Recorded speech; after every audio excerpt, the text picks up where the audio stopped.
Alright guys, we are back with round 4 hat format at Epic Cards and Games. In Hurst Texas, we got Tobi on the left playing, what's Tobi playing? Mermail versus Chad Bishop on the right playing Constellar, what's he playing? Constellar Artifacts. So it looks like, who's going first? Looks like Chad is going first. He starts off by setting 4. Passes back to Tobi. So this tournament was 4 rounds of Swiss, cut the top 4. Both these guys are excellent. So loser here is eliminated. All right, so Tobi summons Abyssland, and Chad is going to, what's Chad going to do here? He activates Artifact Ignition, which is basically an MST, except you have to have an artifact monster in your deck to set to your spell and trap zone. And he's going to ignition his own Beagle Tack. The artifacts are monsters that you can set in your spell and trap zone. So ignitions his own Beagle Tack and then activates Beagle Tack's effect. Now Tobi is going to draw 2 cards off of Max C. So what happened here was Chad destroyed his own Beagle Tack. Beagle Tack special summoned itself. Then Beagle Tack destroyed his Moral Tack. Moral Tack special summoned itself. Destroyed the Abyssland. And Abyssland, when it's destroyed by battle or card effects, special summons a Mermail monster from your deck. He special summoned Pike. Pike's effect is when it's normal or special summon, you discard a card. You discard a water monster, sorry. And then you add a exactly level 3 water monster from your deck to your hand. Now, Tobi discarded Gundy, and Gundy, when it's discarded to the graveyard from your hand, anyway, you special summon a Mermail monster from your graveyard. So I'm going to try my best to explain these cards. Now, I know those guys who watch most of the videos may be wondering why I explain all the cards. The reason I do it is because my channel is mostly an Edison channel, and maybe we have people who are trying to get into hat, so I'm trying to help people learn the cards. That's why I do it. Trying to grow hat format here, so that one day you can join. I feel like it could at least get as popular as GOAT, in my opinion. I don't know if it'll ever reach the level of Edison. That's the dream, but I could see it at least being as big as GOAT. Anyways, let's see. So he passes back to Chad. Now this is Chad's first time on the channel. It's not his first time at the local. I've faced him a few times, but I've never featured him before. All right, so he starts off activating 5 Formation Tenki, which that one's basically a Rhoda for Beast Warrior. You can only activate 1 Tenki per turn. It's a continuous spell. It stays face up on the field. You only search when you activate it. All right, so XYZ summons Constellar Pleiades, which that one is a rank 5. You need 2 level 5 light monsters to XYZ summon it. Its effect is a quick effect during either player's turn. You can attach a material to return any card on the field to the owner's hand. Alright, so Pleiades attacks over Pike for 900, so we're at 71 to 8k. Does Chad have any more plays? Now, who am I rooting for? I am rooting for Tobi because Mermail has never won on the channel. They've never even made the finals on the channel, so I'm going to definitely root for Mermail. So Chad's going to chain Pleiades to Abyss Sphere. Abyss Sphere is a continuous trap card. Its special summons a Mermail monster from your deck. Its effect's negated, and it is destroyed during your opponent's end phase. Alright. Come on, Tobi summons Genix Undyne. Also, I only explain the cards the first time they show up. Once I already explained them once, I don't explain them. I know some people are like iffy on the explanations, but again, my goal is to kind of grow hat format. Alright, so I think this is a bad matchup for Chad because he easily outs Pleiades with Genix Undyne, and he has easy access to Genix Undyne. Because Atlantean Heavy Infantry's effect is if it's sent to the graveyard for a water monster effect, it pops a face-up card on the field. So now Chad's going to activate Artifact Sanctum. That one special summons an artifact from your deck. Now, all the artifacts, their effects only activate during your opponent's turn. Their effects on the field and their effects to special summon themselves. If you do them during your turn, they won't work. Now, Sanctum, you can use it during your turn, but you have to skip your battle phase. But most of the time, you don't even want to use Sanctum because your artifacts are going to trigger anyway. So it's like, the only time I could see you maybe playing the Sanctum is if you're already skipping your battle phase. Then maybe you would want to use Sanctum during your turn, and like if you want to make like an XYZ monster. But I almost never see anyone use Sanctum during their turn. It's always during their opponent's turn. Okay, so I don't know what they're getting into a debate here. Yeah, I don't know what's going on here, but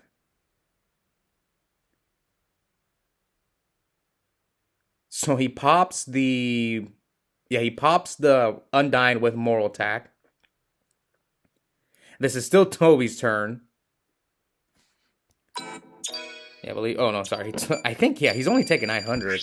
So now Tobi sets two more and passes back to Chad.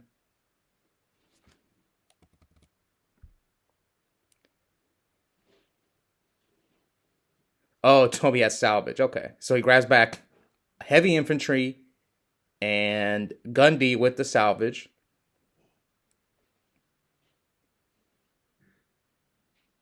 And passes to Chad. Now, I don't know. Now, Chad is still kind of new to the local. I think he's more of a modern Yu-Gi-Oh player. You can always tell because he uses the field center. Versus us Edison players, we never use the field center. All right, so here he breakthrough skills Pollux, which that is a condition, so it doesn't matter.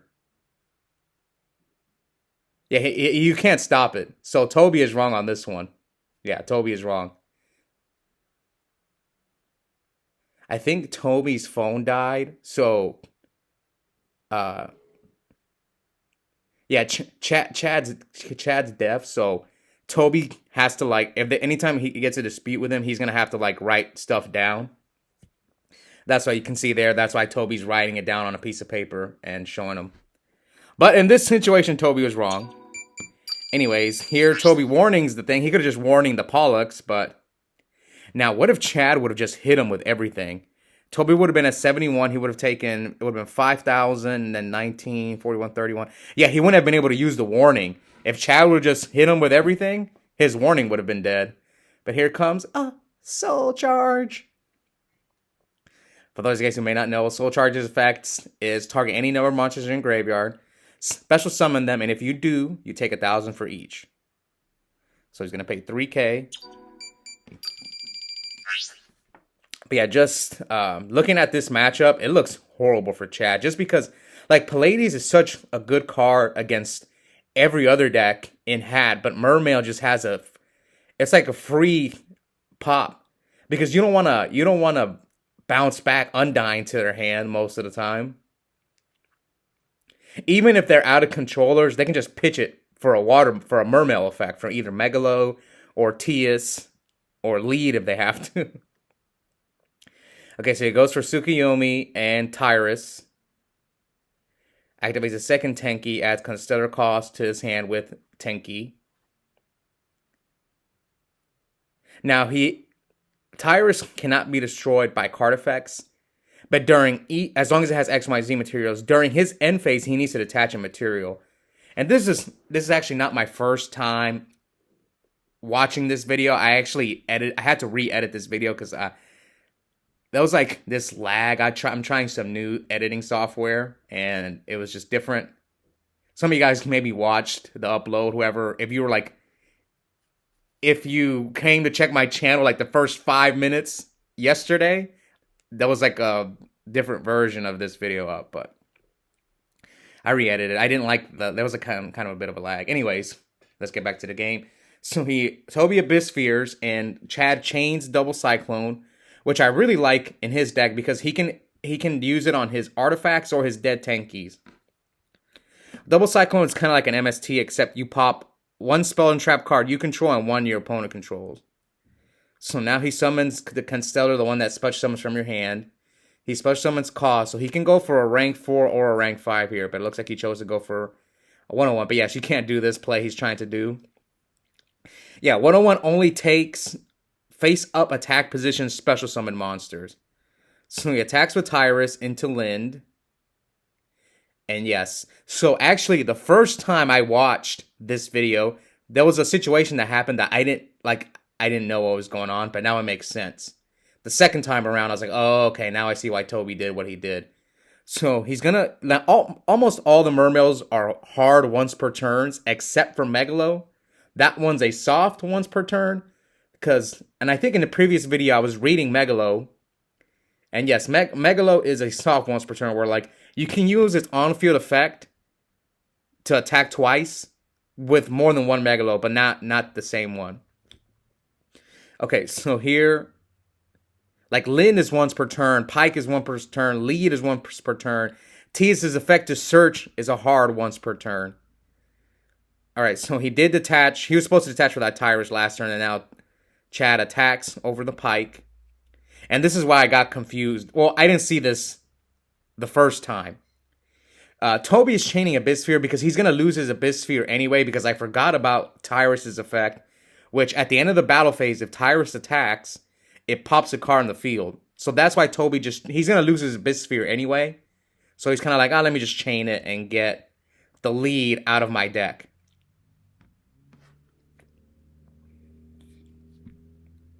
Alright, so now Tyrus can be destroyed by card effects because he detached both his materials. And 1-on-1 can protect itself by detaching material from being destroyed by battle or card effects. So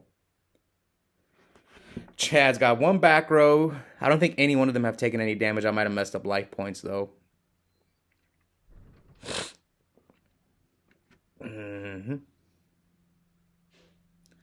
So infantry send Dragoons. Dragoons effect will activate.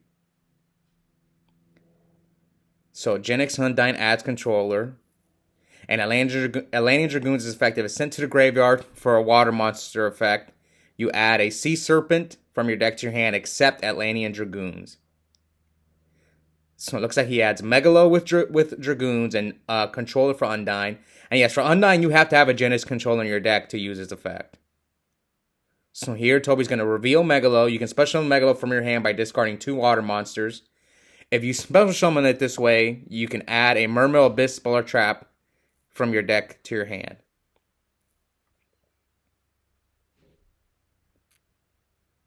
And no one plays Abyss Squall in hat format because you have Soul Charge.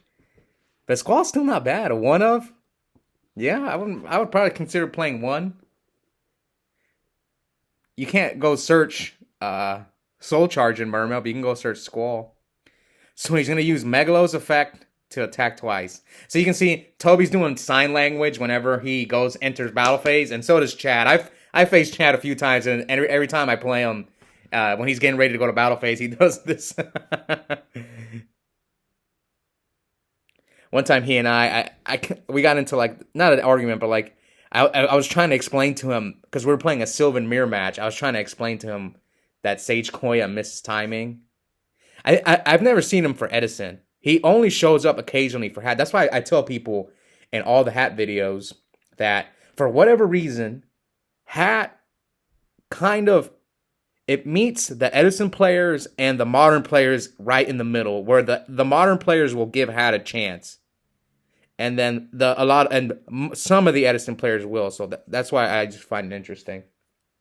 But one thing I want to mention about this play here is I feel like Chad shouldn't have lanced the Megalo. He should have just let Tobi run over the 101 and then lance the lead, and then Tobi can't run over the Tyrus.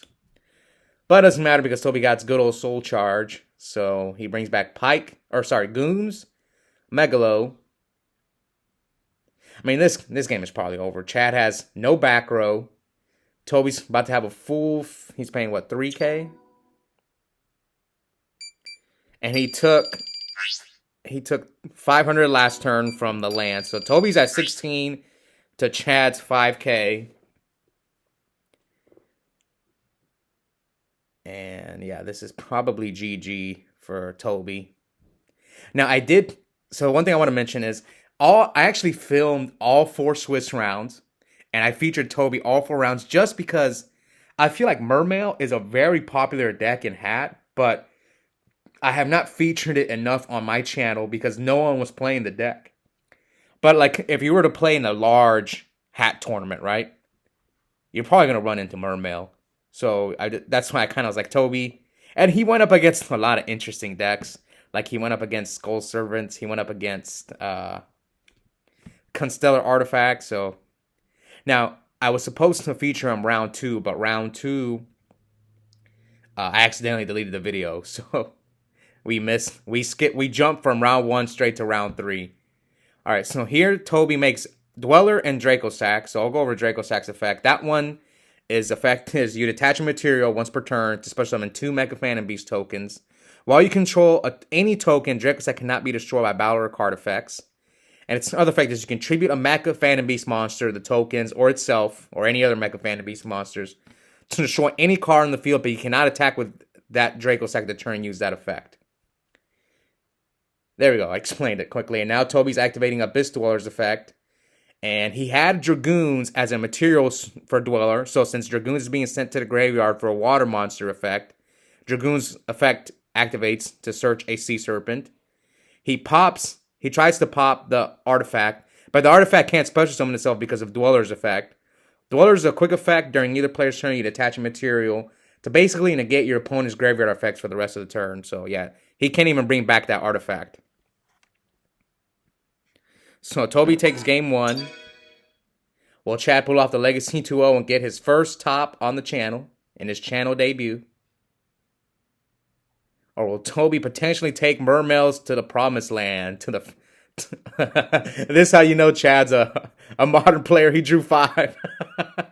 You know, I've told this many times before, but I played a little modern Yu-Gi-Oh! A year ago for like. It's crazy how stuff works. So I was playing modern Yu-Gi-Oh! And then they announced the Ultimate Time Wizard in Indie, which I ended up winning. And I was kind of like, a lot of new decks came out for modern Yu-Gi-Oh! So I was kind of like, I'm going to go play Edison instead. Because I was planning to play in the main event, even though I had no shot at winning because I was just getting my feet wet in modern. But yeah, I ended up winning. Here we are a year later. Anyways, so here, he's forced. Tobi summons Pike, discards heavy infantry, pops the Pallades. I feel like if I'm Chad, this might be his worst matchup. It looks like it just because he has such an easy time getting to infantry. Like if I'm Chad, I need to side in a lot of hate for heavy infantry. Like I would side in Triple DD Crow, Transmigration Prophecy, Soul Drain. Okay, so this time Tobi remembers to warning the Pollux. Yeah, because Undyne is just a free out. Even Pike Infantry, and you have Tobi plays 3 Genix Undyne. He has 3 Pikes to go get Genix Undyne, so that's 6 copies in his deck. And then he also plays Tias, which searches Pike, which searches Undyne. So he has 9 copies in his deck. That's a high chance that he's gonna get to Undyne. Oh, and he has Lindy, which gets Pike. That's what he probably plays 2 or 3 Lindy, and Abyss Sphere gets Lindy, which gets Pike. So yeah, his deck, he has pretty much easy access to Undyne whenever he wants. All right, so here he's searching Marksman off Dragoons. Now he's going to special summon Tias. You can special summon Tias from your hand by discarding 1 water monster. If you special summon it this way, you search a level 4 lower Mermail monster from your deck. Now again, this is a hard once per turn to search. Now the effect to special summon itself is not a hard once per turn. And he activates Marksman. Marksman, if it's sent to the graveyard for a water monster effect, it pops a set card. So they're going to get into a dispute. Chad thinks that Tobi's supposed to skip his battle phase, but Marksman only destroys set cards. Since Chad chained it, it's no longer set, so it's Marksman's not destroying it, so he's not forced to skip his battle phase.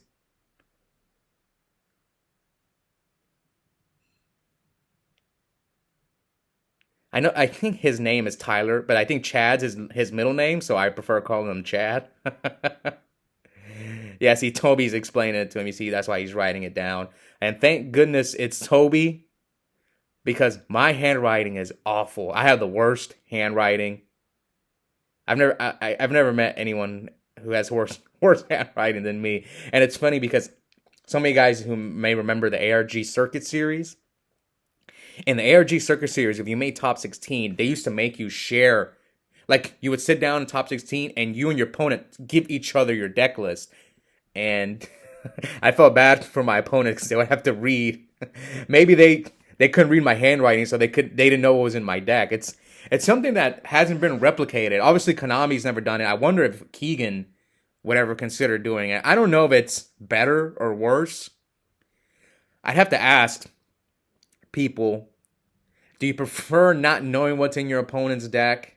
Does it add some skill to it? I'm not sure. That's something that I'm sure people talked about it back then, but now it's not something that comes up. I have to ask people what they think about that. Like, what if I don't think Konami would ever do it, but maybe Keegan could do it for his online tournaments or the in real life RBETs, but I'm not sure. All right, so he attacks with Undyne. And now it looks like he's going to attack with Tias. Leaving Chad at 51. And Tobi's got Breakthrough Skill in the graveyard. And here comes Pollux, which gives him an extra normal summon as a condition, not an effect. So he's going to extra normal summon the... I forgot that one's name, but that one special summons a Constellar from your hand. So he special summons Sombre. Then he's going to use Sombre's effect, which Sombre is like a Correction. And it gives him you banish from your graveyard, add a Constellar to your hand, and then gives you another normal summon. So again, this is not my first time watching this match. I actually think Chad, if he plays Volcasaurus and Gaia in his extra deck, this was game, I believe. Because he would have taken 17 plus 14 is 31. Yeah, it was game. If he played those cards. But I don't think he does. So either he doesn't see the play or he doesn't play the cards.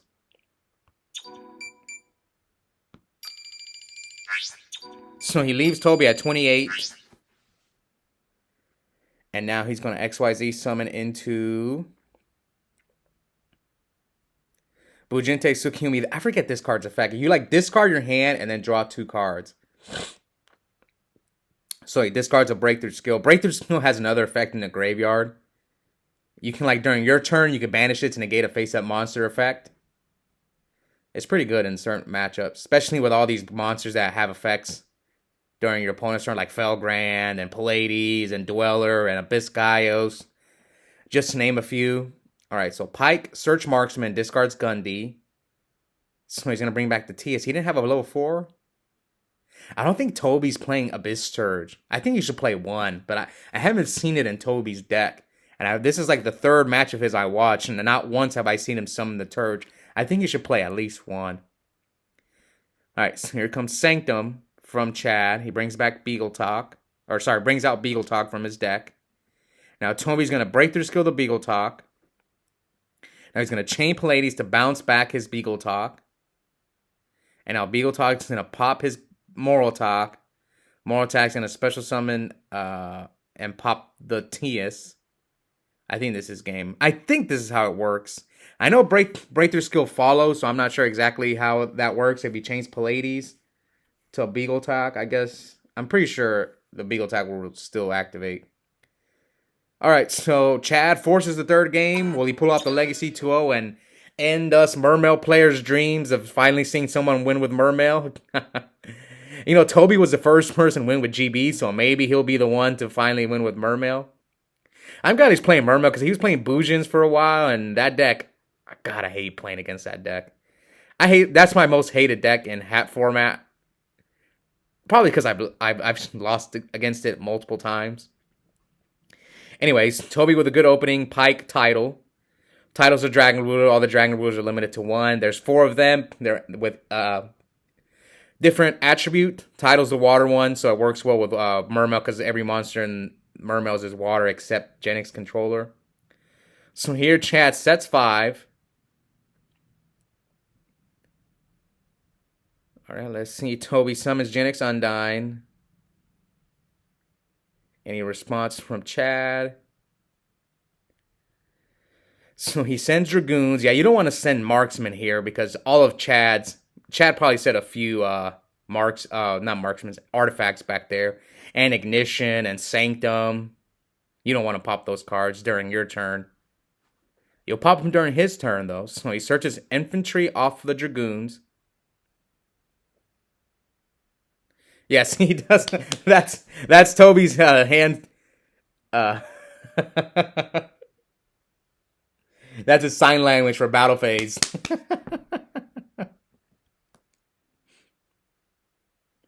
All right, so Beagle Talk. And he chains Maxi to Beagle Talk. So he's going to draw one. And then, no, yeah, he can chain Maxi to Sanctum. So he draws one for the Beagle Talk. It looks like Chad is taking the Maxi challenge. So he already gave him a +2 off of Maxi. And then Tobi chains Torrential to the Moral Tox effects. And then he chains Lance. And then Tobi chains Bottomless. So the field is wiped. Chad is left with 2 cards, drawing into 3. But Tobi just got a +2 off of Maxi. And this tells me Chad's hand's pretty bad. So I think his game plan, maybe they were getting close to time because this was already a long video. So maybe Chad's game plan was like, I just need to do as much damage as possible. And here, Tobi has too many cards, so he just discarded the lead. Now Chad activates Tenki, adds Constellar. I don't know how to pronounce that card's name. Koss. Oh, and then here comes Instant Fusion and Tobi with another Maxi. Yeah, I can't. Once Maxi became legal, I can't play Instant Fusion. It's like an automatic +1 for your opponent. Instant Fusion's not bad in Edison. There's no Maxi running around, but in Hat or Tengu. Okay, here comes the lure. So yeah, he just got another plus. So he got a +4 on him already.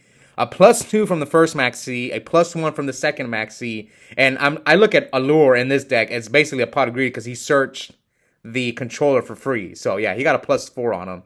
I don't see how Chad gets out of this one. And here comes a Soul Charge. And I guess this is a plus. He's like +5 on him right now. He took 2,000 from activates Pike. Yeah, like, what do you bounce back here? The Tenki, probably? You don't want to bounce...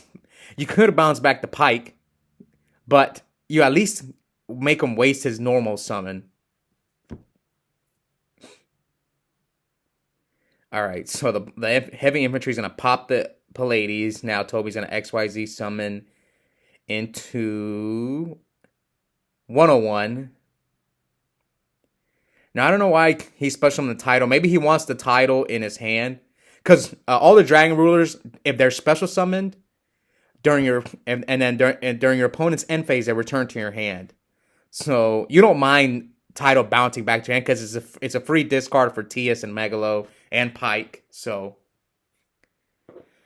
all right. So Chad sets a monster, sets a back row, but Tobi's got title and 101, so he brings back title. And here he's going to use title's in-hand effect. All the Dragon Rulers have 3 different effects, but you can only use 1 effect per turn. So title's going to... They have the special summon themselves effect that we saw Tobi use last turn.